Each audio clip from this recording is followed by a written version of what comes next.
Tasoma ule mstari wa 14 na 15, kisha tasoma mstari wa 31 mpaka 36. Yohana Mtakatifu sura ile ya 3 mstari wa 14 na 15. Taruka tenda kusoma 31 mpaka 36. Neno la Mungu linasema: na kama vile Musa alivyomuinua yule nyoka jangwani, vivyo hivyo Mwana wa Adamu hana budi kuinuliwa, ili kila mtu aaminie awe na uzima wa milele katika yeye. 31. Yeye ajaye kutoka juu, huyo yu juu ya yote. Yeye aliye wa dunia, asili yake ni ya dunia, naye anena mambo ya duniani. Yeye ajaye kutoka mbinguni yu juu ya yote. Yale aliyoyaona na kuyasikia ndiyo anayoshuhudia, wala hakuna anayekubali ushuhuda wake. Yeye aliyeukubali ushuhuda wake ametia muhuri ya kwamba Mungu ni kweli. Kwa kuwa yeye aliyetumwa na Mungu huyanena maneno ya Mungu, kwa sababu hamtoi roho kwa kipimo. 35. Baba ampenda Mwana, naye amempa vyote mkononi mwake. Amwaminie Mwana yuna uzima wa milele. Asiyemwamini Mwana ataona uzima, bali ghadhabu ya Mungu inamkalia. Haleluya! Shangilia Yesu jioni ya leo. Amen. Mjumbe wangu jioni ya leo, Yesu ameinuliwa ili mimi na wewe tutoke kwenye ghadhabu ya Mungu. Amen. Yesu ameinuliwa ili mimi na wewe tutoke kwenye ghadhabu ya Mungu. Kusudi la Kristo kuinuliwa ni kwamba mwanadamu atoke kwenye ghadhabu ya Mungu. Mtu yeyote anayetembea na dhambi yuko chini ya hasira ya Mungu, anatembea na ghadhabu ya Mungu, na wala hajawa salama. Hata wewe yamkini ni mzazi, unaoneje mtoto unayemwelekeza afanye kinyume na wewe? Anatembea chini ya hasira ya baba yake. Kuna malipo ya yale anayatenda kinyume naye. Hivyo ilivyo roho ya mwanadamu chini ya mbingu. Roho yako inapotenda mambo kinyume na Mungu, iko chini ya ghadhabu ya Mungu. Na ili roho hiyo itoke kwenye ghadhabu ya Mungu, lazima jioni ya leo kumwamini yeye aliyeinuliwa msalabani. Akiingia ndani ya moyo wako, anaondoa ghadhabu ya Mungu. Maana amesema hapana hukumu ya adhabu juu yao walio ndani ya Yesu Kristo. Maana roho uzima amewacha huru mbali na sheria ya dhambi na mauti. Mtu anapoamini Kristo moyoni, anaondoa ghadhabu ya Mungu, anamweka mwanadamu awe huru mbali na dhambi. Kwa mle moyoni hana hukumu.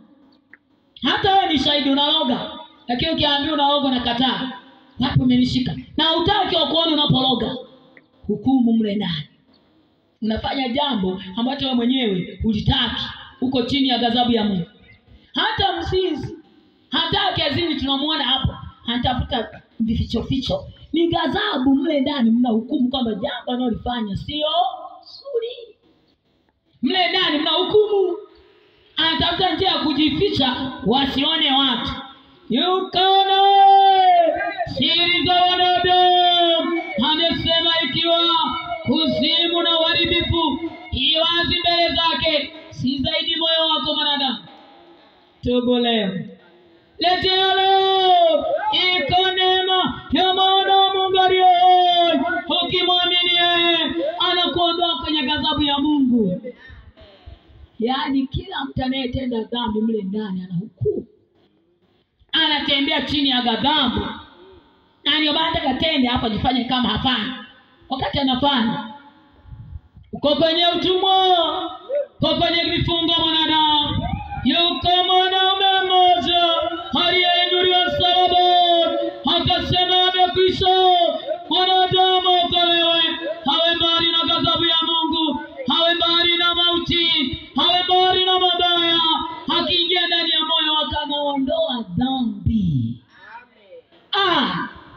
Sio unataja Yesu kumwomba, unataja Yesu kumsinzi, unataja Yesu kunaloga, unaishi chini ya ghadhabu ya Mungu. Na kwake tuko wazi. Amesema kama kuzimu na uharibifu viko wazi mbele zake. Si zaidi moyo wa mwanadamu. Anauona moyo umebeba nini? Mambo gani unayotenda mwanadamu? Na wewe ni shahidi, maana moyo wako unakushuhudia. Haleluya. Haleluya. Anasema hakuna hukumu ya adhabu juu yao walio ndani ya Kristo. Maana roho wa uzima akiingia mle ndani, anamweka huru mtu mbali na sheria ya dhambi na mauti.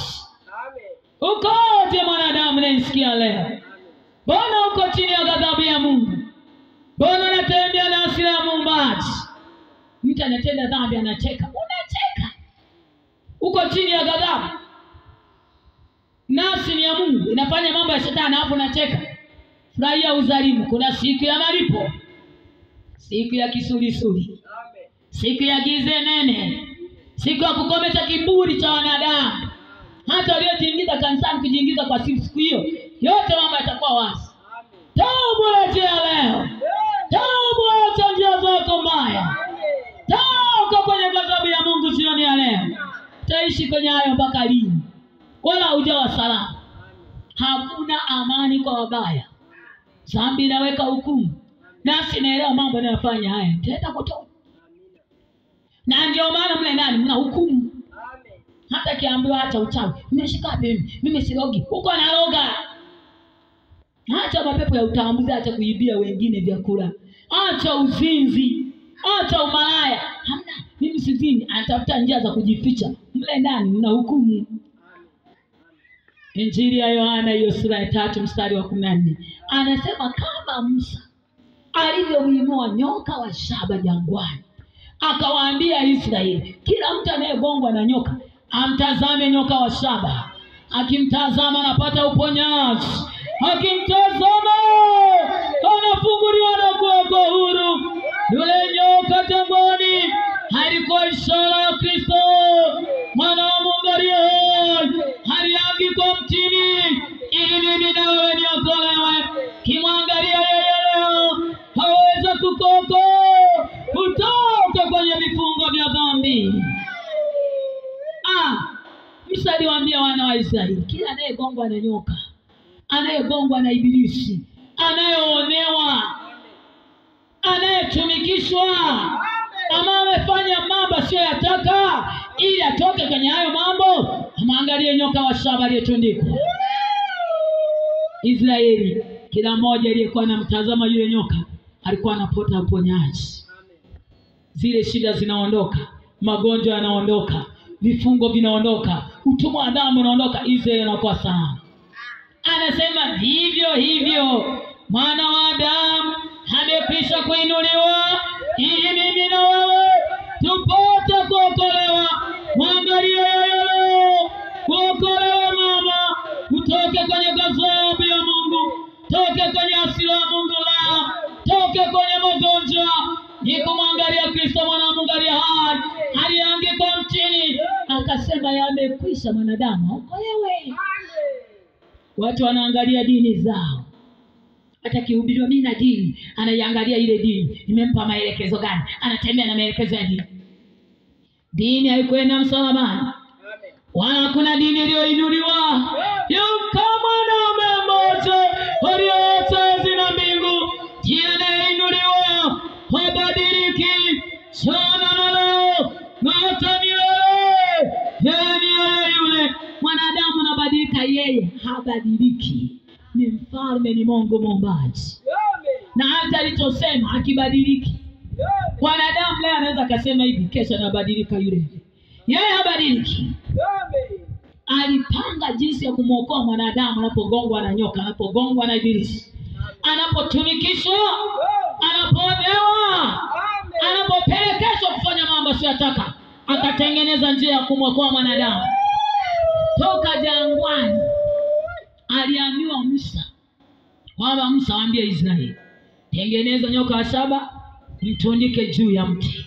Kumbe hii ilikuwa kivuli cha Kristo, kwamba sasa kila mmoja Anayemtazama yule nyoka wa shaba, akimtazama tu apokee uponyaji, afunguliwe, awekwe huru, asionewe, hawe mbali na dhambi, hawe mbali na ibilisi, hawe mbali na uchawi, hawe mbali na uongo, hawe mbali na uzinzi, hawe mbali na tamaa za dunia hii. Ni kumtazama nyoka wa shaba aliyetundikwa mtini, akasema yamekwisha. Geuka mwanadamu leo, hata kuiangalia dini unayoiangalia haitakuokoa. Kuna dini bado na leo, hii dini wala zinaokoa. Wala Mungu hajatoa dini tuitazame, anajua hizo hazina wokovu wala sio wanadamu. Acha masambo na angalia hayo, hayawezi kukuokoa. Acha waganga unaoangalia mwanadamu, unaangalia wanadamu wanaokufa. Nafsi yako unaenda kwa mganga, unampa, unamwangalia yeye anakuambia nini, hii dawa fanya hivi, na wewe umetulia hapo. Nafsi ya Mungu inamsikiliza mganga. Hapo unaondoka hapo, unaenda kutembea naye aliyokuambia mganga wa kienyeji. Utaokolewa wewe? Umeenda kuangalia laana, naangalia mambo ya kuzimu, naangalia masamba na mafunio ya kipepo. Yana wokovu hayo? Kwanza tulichoangalia ni dhambi, ni mauti, ni jehanamu. Toka tubu mwanadamu, rejea jioni ya leo. Ni pendo la Baba wa Roho, alitupenda kupita upeo, ngali hatustahili mbele zake.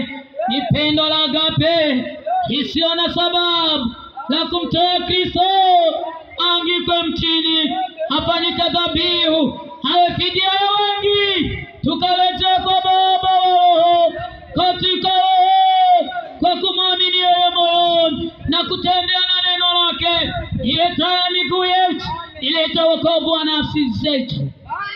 Ukitaka utoke kwenye himaya ya ibilisi, kwenye udanganyifu wa shetani, lazima ukubali kumwangalia Kristo na kumwamini, ukimaanisha na matendo. Sio wewe unavyosema nimemwamini na mimi Yesu, huku naye atenda sio ya Yesu. Hiyo sio imani. Yakobo anasema imani pasipo matendo imekufa nafsini mwa mtu, wala haiwezi kumwokoa. Kuamini Kristo kunaambatana na matendo, ili utoke kwenye ghadhabu ya Mungu, ili utoke kwenye hasira ya Mungu. Lazima uwe na imani yenye matendo kwa Kristo. Watu wengi wana imani za matendo kwa waganga. Akifika kwa mganga wa kienyeji, anampa dawa za kuoga, za kuweka kwenye gego. Anapoenda kwenye biashara, ili aongee, nyingine aweke dukani. Anapoenda kazini, ofisi, atafanya vile vile. Anaiamini ile roho ya uganga na anaonyesha imani na matendo ili masamba ya mjue. Si ndio unafanya hivi? Hiyo imani haiwezi kukuokoa kutoka kwenye ghadhabu ya Mungu. Hiyo imani ni mauti, mwisho wake ni jehanamu. Toka mwanadamu, iko imani ya Yesu mwana wa Mungu aliye hai. Ukiingia kwenye hiyo imani, roho yako itakuwa salama, nafsi yako itakuwa salama, ujana wako utakuwa salama, umama wako utakuwa salama, ubinti wako utakuwa salama. Ukimwamini mfalme wa wafalme, aliyeacha enzi na mbingu, anadumu kuaminiwa. Amesema hata msiponiamini nitadumu kuaminiwa. Ukimkana, anasema siwezi kujikana mwenyewe. Atadumu kuaminiwa kwamba ni Mungu muumbaji, na hiyo pumzi ulionayo ni yake. Wanadamu wameumbwa na Mungu, wamekataa kumwamini Mungu. Wanaamini mdomoni, mimi namwamini Yesu, ni praise team, mimi napenda sifa. Kwa usipende neno, umeitupende sifa, usipende Yesu. Uamini Yesu na kumpenda Yesu, kushika amri zake, kutembea na maagizo yake, utoke kwenye ghadhabu ya Mungu, utoke kwenye hasira ya Mungu. Mimi ni praise team, mimi ni mwimbaji, huduma yangu. Acha kelele. Huduma ziko 5. Hiyo uimbaji ya ngapi? Ya 6 mliojiongezea. Na neno hilo haliacha zina mbingu, akaangikwa mtini, mwanadamu asipotee, roho yake iokolewe. Toke kwenye ghadhabu ya Mungu, irejee kwa Baba wa Roho, tembea kwenye nuru yake, mwanadamu we salama. Salama sio dini ulionayo. Hiyo dini unayoangalia hiyo, mwisho wake ni jehanamu. Hata mimi nilikuwa na dini kushinda wewe, haikuniokoa. Na niliangalia ile dini, nilishika maelekezo ya dini, hayakuniokoa. Unarogwa kama kawaida. Na utatoka kwenye dini unaenda kwa mganga. Una wokovu wewe. Na umetoka kwenye dini unanuna huongei na mimi. Na wala unaye. Mbona uko chini ya ghadhabu ya Mungu? Ndani ya moyo imejaa mavisasi.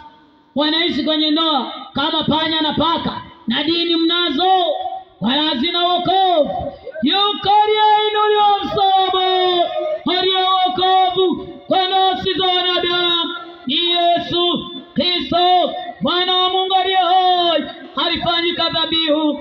Mimi na wewe tuokolewe. Tutoke kwenye hasira ya Mungu. Toke kwenye ghadhabu ya Mungu. Tufanye kuona waliye juu. Ndani ya Kristo ni salama salimini. Roho na mwili. Wewe uko duniani sikia.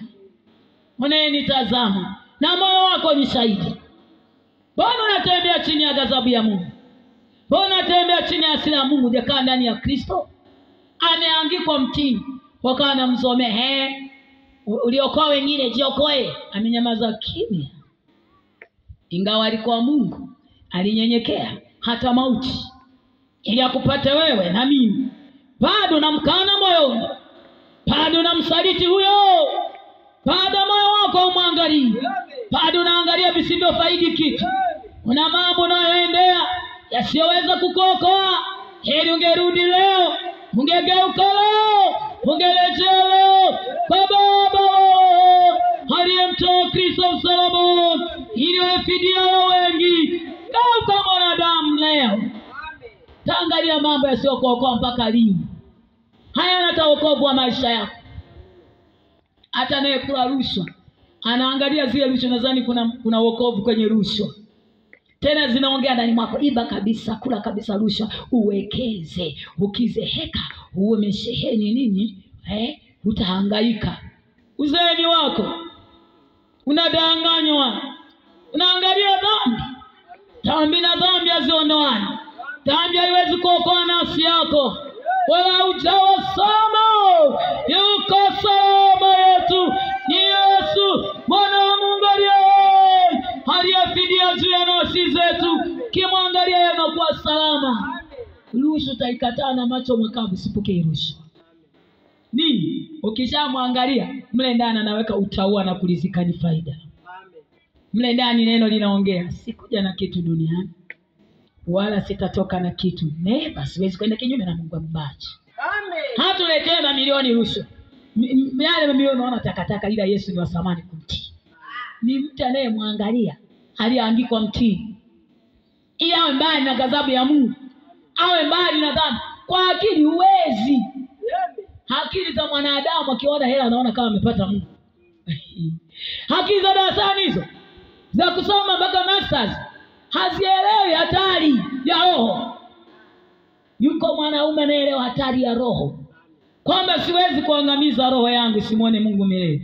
Siwezi. Rushwa sichukui, siibi, sikati ganzi. Never nitakuwa mwaminifu. Tasema kweli, uongo mwiko. Akiingia mwanaume, wewe wanaume anageuza mitazamo ya mwanadamu, anaingiza ufahamu wa kifalme. Mwanadamu anaikataa dhambi peupe. Sio kama wewe ulivyo. Unachekea ghadhabu ya Mungu, anachekea dhambi. Nina boyfriend. Yaani wewe unatembea na dhambi, unacheka na boyfriend. Na magonjwa yametaa. Bado mtu anajipeleka kwenye umalaya, tena anacheka. Kakeni napendwa. Unapendwa na kuzimu. Acha kupenda, utaona mshahara wake. Heri ungetubu. Heri ungerejea. Saizi wanataka umalaya tu, kuolewa wataki. Akiwa yeye anafanya hayo, kikuta aliyeolewa mafuba. Naolewa nini? Wala sisi tumejiachia. Tunakula maisha. Tunakula bata. Mnakula bata, mnajimaliza, mnajila. Dhambi mauti. Dhambi ni jehanamu. Dhambi ni moto mwanadamu. Hata kama shetani amekuchukua fahamu, akakupindua na tembea kichwa chini miguu juu, acha uambiwe. Dhambi ni mauti. Unatembea na ghadhabu ya Mungu. Hakuna mema kwenye dhambi, ni mauti. Na shetani kisha angeuza mtu fahamu, anatembea kichwa chini miguu juu, haelewi hicho. Hata hivyo akisikia yeye anachukia. Sisi tunakula maisha, wanatubia njia za kututisha. Sisi tunataka zambarikiwa, eti mzinzi barikiwa. Pokea gari mzinzi kutoka na. Amesema yeye aliyetoka juu, hunena aliyo juu. Yeye aliye wa dunia, ananena aliye wa dunia. Aliye juu, anasema aliye juu anataka nini kwako. Hawezi kusema ya dunia kwamba pokea gari.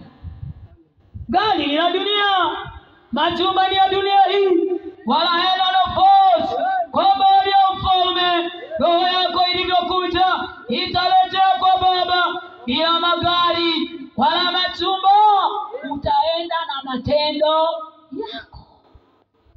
Aliye wa dunia unena ya dunia, na wengi ndio wanaenda kama kumbikumbi humo. Nabii, nataka nipokee muujiza wangu wa gari. Nataka kuuza mimi. Kutoka kwa nani? Kwa aliye wa dunia yetu. Baba, hii dunia anaomba kuruza. Yuko Baba mwenye mbingu na nchi, anaitaka nafsi yako mwanadamu kutubu na kurejea kumwamini Kristo Bwana. Haondoe dhambi, haondoe uchawi, haondoe uganga, haondoe masongo. Mwanadamu akawa mbali na dhambi. Dhambi ni mauti yako mwenyewe. Aliye wa dunia ananena ya dunia. Na wengi saizi wahubiri wanasema ya dunia, maana na wenyewe ni wa dunia hii. Hata roho inayohubiri ni ya dunia hii, sio roho wa Mungu. Roho wa Mungu anasema yaliyo ya Mungu. Kila roho wa dunia anasema ya dunia, maana ni wa dunia. Pokea neno leo moyoni. Toka kwenye maneno ya waganga wa kienyeji, toka kwenye maneno ya manabii. Bwana ana wokovu wa nafsi yako. Anaambia chukua chumvi na keki. Keki itakuondoa kwenye ghadhabu ya Mungu wewe. Watu wanakula ndizi, ndizi si matunda. Na akasema ndizi zitaleta wokovu kwako. Tadanganya mwanadamu mpaka lini? Wamechukua ndizi za sokoni, eti zitatenda muujiza. Maji yananunua 500 yanakuuzia 1500. Utaibiwa mpaka lini mwanadamu? Na bado unalewa, bado unazini, bado unalogwa, bado muongo. Je, hayo maji yamekusaidia nini? Yale maji, yale mafuta yanasaidia kabisa. Kwa hiyo Mungu alituma mafuta ndio atusaidie. Sio Yesu aliyetolewa sadaka ndio atusaidie. Kama tubu acha uongo. Wadanganyifu nyie mafunuo kuzimu. Tubu acha kudanganya roho za wanadamu. Anasema maneno laini, wanadamu wanavutiwa. Unataka kazi, njoo. Unataka muujiza wako, unataka kufunguliwe, njoo. Kuna muujiza, kuna muujiza unatembea hapa. Muujiza nao usema nasema mambo ya dunia. Yo muujiza Mungu aliyokutumani. Tubu acha mabaya wanadamu. Waganga wa kienyeji hao wamejifunika kifuniko kama malaika wa nuru. Umeliwagiza. Na Yesu anahusika nini umekula keki? Yesu ni mzuri. Hapa Yesu anatembea. Na Yesu anahusika nini haambatani na keki? Yesu yumo kwenye neno. Na mafuta yametoka wapi? Yeye mafuta ni Roho Mtakatifu anayeshuhudia ulimwengu habari ya dhambi na hukumu na kuishi na Mungu milele. Mafuta yamewekwa kwenye chupa hii. Tubu mwanadamu. Kauka. Anasema yeye atokaye juu, nenda aliyo juu. Na ushuhuda wake watu hawakubali. Wanaukataa. Wanaenda kwenye mafuta waone walivyojaa. Anasafiri mtoto na nauli. Yesu anahubiriwa anayeponya hapa na kuokoa na kufungua, atamkataa. Lakini anasafiri kwenda mbali. Niende kwa nabii, nikapokea muujiza wangu. Muujiza uko kwa Yesu, yeye anaenda kupokea kwa mtu. Alienda msalabani huyu. Toba wanadamu. Toka kwenye huo udanganyifu. Ikole. Mwanadamu na ikataa kweli ikole. Saizi ni wakati wa kudanganywa na kudanganyana. Wanakaa kwenye huo udanganyifu. Na wanaendea udanganyifu kwa ujasiri. Tende. Na mimi nimepata muujiza. Mnapelekana kwa waganga. Kutabiria. Unaenda kuwa na duka kubwa. Hivi Roho wa Mungu akupe duka kubwa. Sote uzinzi. Yeye anashuhudia ulimwengu kwa habari ya dhambi. Na Yesu aliangikwa mtini. Mimi na wewe tuponywe. Tutoke kwenye utumwa wa dhambi. Kwenye vifungo, kwenye laana, kwenye mauti ya milele. Aliye juu alimtuma yule aliye juu aje tuokoe na dhambi. Sio kupe Prado. Prado unaenda naye wapi kuruza mpendwa? Na Bwana asifiwe, unapewa. Hapo walitoka kula keki. Bwana asifiwe. Bwana asifiwe Yesu. Yesu yupi? Bali mchana. Toka tubu hata njia mbaya. Toka kwenye uovu mwanadamu. Toka kwenye ghadhabu ya Mungu. Mtu anaenda kanisani na dhambi anaenda naye. Anatoka na Bwana asifiwe, anapewa. Hata anachokihubiri ni uongo. Paka lini uzalimu wa namna hiyo? Mwisho wake ni nini? Amesema kila anayemwamini mwana wa Mungu, huyu mtu anakuwa na uzima wa asiyemwamini, ghadhabu ya Mungu inamkabili. Kama neno moyoni hujaliamini, na hiyo imani ni ya matendo. Tukiamini Yesu, tunatenda ya Yesu, tunawaza ya Yesu. Anatufundisha jinsi ya kuwaza, jinsi ya kuongea, jinsi ya kuvaa. Hatubali masaka vyovyote tu. Sio hivyo. Anatufundisha tupasaye tuliyemwamini. Tunakaa kwenye mafundisho yake. Maana amesema jifunzeni kwangu, nia yangu ni laini, mzigo wangu ni mwepesi, mtapata raha nafsini. Kwa nafsi yangu na yake ipate raha nikishamwamini najifunza kwake. Sio sasa umemwamini unajifunza kwenye dunia tena. Wamevaa tumini, wamevaa suruali kama socks hizo, wanavaa hizo, wanatikisa makalio. Paka lini hayo matamaa wanayojitembeza? Amevaa kana vijana watu wanapata shida na wababa. Jem ni vibama hayo. Umeweka kwenye deni. Unaonekana hizo ni bagia au vitumbua. Ndivyo mlivyo. Na nguo unazovaa za hivyo. Suruali zimewakata. Yaani hata kutembea, akitembea hivi anajitikisa, nadhani kazi. Nini mavazi ya kutamanisha? Wababa watu wanasahau na wake zao ndani nyumbani. Tena sio mavazi tu, na dawa wameoga. Paka lini hayo maisha mwanadamu? Uko kueneza dhambi wewe. Hata wake za watu. Imeanga napenda kasuruali. Napenda kweli. Kwa hiyo wangapi wakuite sasa? Na mme udai nyumbani na watoto. Kila mtu atakuita dada, auntie, sister. Bibi dem. Baya. Na dino nayo. Umeiangalia je kuokoa? Haujafundishwa kweli. Dano na matamaa. Tubu mwanadamu leo. Toka kwenye uovu ulionao. Paka lini maisha ya kujiuza kama vibana? Yaani tuna wakati mgumu sana. Ukimkuta anatembeza nguo sio nguo, na yeye anajitembeza na nguo anatembeza. Yaani yeye mwenyewe amevaa vivutio, wamsemeshe naye ajiuze na nguo auze, na yeye hana tena. Hivi utachezewa na shetani hivyo mpaka lini? Ni mambo ya ajabu kweli. Ukimkuta anauza matikiti, sio matikiti, na yeye anajiuza matikiti anauza. Ni mambo ya ajabu. Nilikuwa na mama mmoja alikuwa fundi. Nilikuwa napeleka vitambaa na mashuka pale kufuma kwake. Anafuma vitambaa, anafuma mashuka, ameweka kanga, anauza vitenge, anauza na barafu. Tena yeye anajiuza. Siku moja asubuhi amefika kwa kodi, mchungaji. Nashinda, nimemshuhudia pesa anakataa. Wewe bwana, haya mambo mnayofanya, mbona mnajirisha tu upepo? Suluhisho ni Yesu. Nimekuja kukopa, tena hana hela. Paka nini maisha hayo mwanadamu? Ya mateso, ya laana, yasiyofaa. Umeporomoshwa, heshima imeshuka. Maana fadhali ya mnyama na wewe. Unadhani hata kuku wanadamu kuliko wanadamu? Kuku akianza kuatamia hata pigana kwa ina madogo. Mkadege. Stop.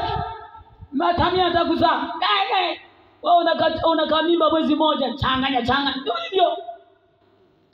Paka wewe mtoto wana. Mwanadamu ameporomoka. Nini anaishi chini ya ghadhabu ya Mungu? Ila penye dini, mimi ni mwalimu wa watoto. Nafundisha watoto. Unafundisha nini sasa? Umalaya ulionao. Unaotenda na unaofundisha nini? Matendo yako ndio yanayofundisha, sio mdomoni. Toba mwanadamu. iko neema ya Baba aliyemtoa Kristo msalabani. Ameinuliwa mwana wa Mungu ili mimi na wote wakolewe, tutoke kwenye hayo. Kwa Yesu kutamu na heshimiwa. Unajua hata mtu unapotembea ulivyovaa na umemvaa Yesu, hata ukitembea njiani utasikia sikisi dada sister. Zile roho zinaelewa. Hata mke wa mtu anapovaa zile mini na haya maswali anaelewa huyu mwenzetu. Yaani sawa na sumaku zinashikana. Na ni kweli akisikia 6 amegeuka haraka. Hadi wako kaweza kageuka yeye sio 6. Lakini wewe unageuka. Zinaoana roho. Mle ndani mnatamana, huyu mnatamana zimeshikana. Kivaa suruali anaacha na juu ile chupi ya 500 inaonekana. Ndio hivyo. Wanaendana. Na mnalia zina mbingu, mwanadamu okolewe, ndani yake tuko salama, tunapata akili kwake, tunamjua aliye kweli na wa pekee, tunawekwa huru, mbali na dhambi, mbali na dunia, mbali na tamaa, tuko salama salimini ndani ya mfalme aliye hai. Akili inakaa vizuri Bwana. Yesu akiingia hata kiuno nakijua. Kijana atakijua kiuno. Yaani akili inakaa sawa.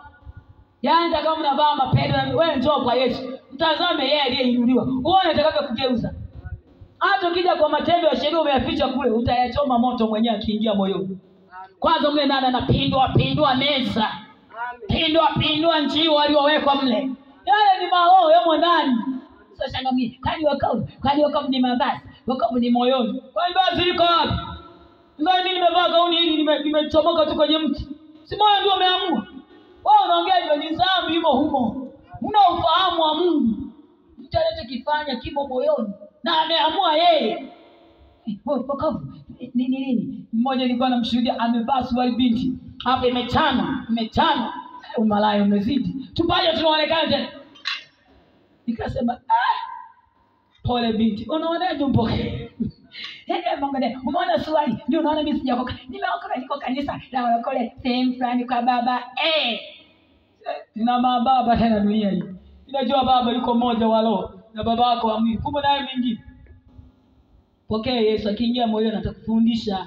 Tunafundisha jinsi ya kuvaa. Wewe unajua swali ndio unaonaga sana. Paka zimetama mnaonyesha mapaji. Mambo ya ajabu. Nini? Mwanadamu anaishi chini ya ghadhabu ya Mungu. Anasali na anaimba lakini hana Mungu. Na amemkataa. Ndani ya dunia, ndani ya uovu, ndani ya mabaya, ndani ya masamba, baada ya kukaa ndani ya Kristo, amekaa ndani ya dunia. Ndio dunia tusipende na mambo yake.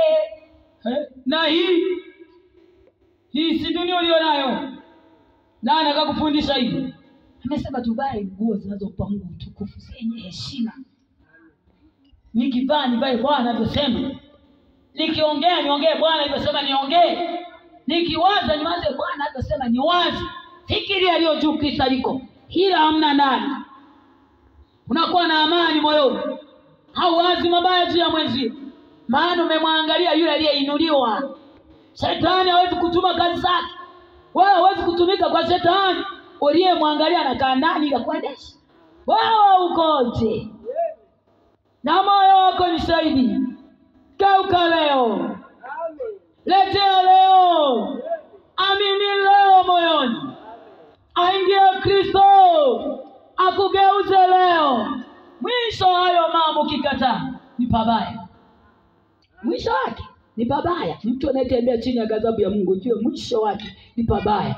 Ukitengana roho na huo mwili, huko nakoenda ni pachungu.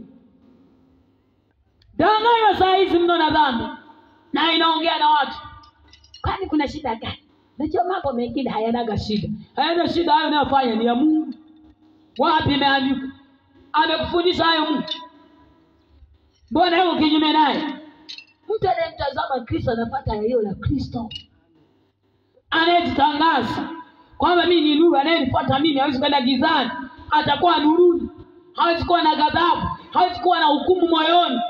Anawekwa huru bali na sheria ya dhambi na mauti. Wanaotembea na sheria ya dhambi Bado unaishi na mauti mwanadamu. Tadanganywa na dhambi mpaka lini? Geuka leo. Kubali neema ya Mungu hii. Gharama aliyolipa Kristo ni kubwa mno msalabani. Kuangikwa mtini, anapigiliwa mijeledi, wanampiga misumari. Yaani amenyamaza kimya, mateso makali, akaangikwa mtini. Huyo anayeinuliwa, mtu akimtazama anapata wokovu. Gharama ni kubwa. Ili nafsi yangu na yako itoke kwenye ghadhabu ya Mungu, itoke kwenye hasira ya Mungu, tembee na uzima wa milele. Iache mabaya, iache giza, wache masamba, maagano ya kuzimu, wache matungio ulionayo. Kimtazama yeye anakuondoa kwenye mauchawi, kwenye manguvu ya giza. Watu wa makanisani wanataka tu waendelee na manguvu ya giza. Bwana ni Bwana. Bwana yupi? Na haya ya Bwana haya. Geuka mwanadamu leo. Rejea leo. Toka kutubu na kutengeneza. Maana unayajua mambo ulionayo. Na moyo wako ni shahidi. Moyo wa mwanadamu unamshuhudia alivyo kila mmoja. Unasema kabisa hivi, mbinguni uende. Si haya uliyoyabeba, unayoyaangalia, unayoyatenda, haya yanakuzuia kwenda wapi? Mbinguni. Mle ndani moyo unazungumza. Wao ukoje? Rejea leo. Fanya maamuzi moyoni leo. Kumtazama aliyeinuliwa, yule aliyeangikwa mtini, yu hai leo. Siku ya tatu alitoka kaburini. Mauti haina nguvu kwake. Imemezwa kwa jina la Yesu mwana wa Mungu aliye hai.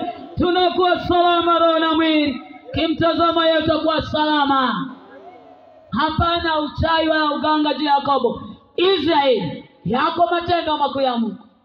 Ukimwangalia aliyeinuliwa, unakuwa taifa la Mungu. Israeli, miliki ya Mungu. Shetani hawezi kaanza kukuonea kutume kazi zake. Maana umetoka kumwangalia yeye. Umetoka kwenye mambo yake. Tayari Kristo anaanza kukuendesha kupasaje. Iwe kuongea, iwe kuvaa, iwe kuwaza, iwe kutenda. Utaendesha, unaenda kazini unaenda naye. Unaenda shambani unaenda naye. Unaenda shule unaenda naye. Unaenda sokoni unaenda naye. Ndio mtu aliyemtazama yule aliyeinuliwa. Yuko mbali na ghadhabu ya Mungu. Yuko mbali na hasira ya Mungu. Ana uzima wa milele. Ataisema kweli kama ilivyo. Haongeza badiliki. Wewe ukoje? Tubu leo. Neema ingaliko hii. Fanya maamuzi moyoni.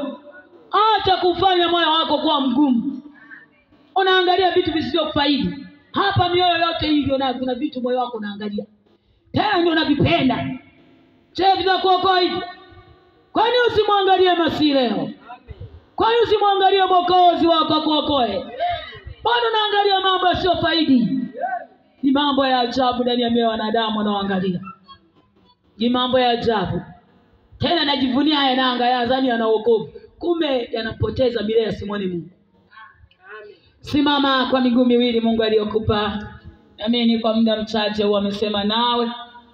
Kama Musa alivyotundika yule nyoka jangwani, yuko mwanaume aliyetundikwa, anainuliwa pekee, ambaye anaweza kufanyika kwa wokovu juu ya maisha yako, hasa wewe uliyesikia neno na kulipokea jioni ya leo. Sogea karibu na jukwaa, tuombe pamoja nawe. Kwake uko usalama wa nafsi zetu. Fumba macho yako, niende kuomba. Kama uko mbali, nafumba macho kumheshimu Mungu zaidi uliyesikia neno na kulipokea.